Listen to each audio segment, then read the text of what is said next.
Hey everyone, welcome back. In this quick guide, I'm going to show you how to change your email preference domain setting inside HubSpot.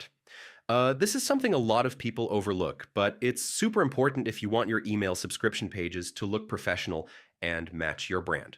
So first, go ahead and sign into your HubSpot account. Just use the same email and password you normally do. Once you're in, we'll move straight to the settings area.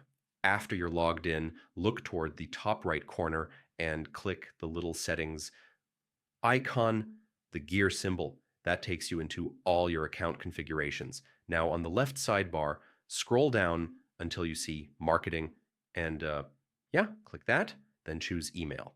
This is where HubSpot stores everything related to sending and branding your emails. When the email dashboard opens, look for the tab that says configuration. It's usually near the top. Go ahead and click it. Scroll down a little until you see something labeled Email Preference Pages or Email Preference Domain. Different accounts may show slightly different labels, but it's the same place where your subscription page domain is controlled. Now you can edit the domain. This is usually a HubSpot hosted domain by default, but you can replace it with your own connected domain if you've already set that up. Just type your custom domain, save the change, and HubSpot will update your subscription pages automatically. Before you finish, scroll down and click the preview button just to make sure everything looks the way you want.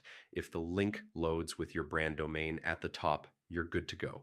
And that's it. That's how you change your email preference domain setting in HubSpot. It's a small tweak, but yeah, it makes your email experience feel way more polished.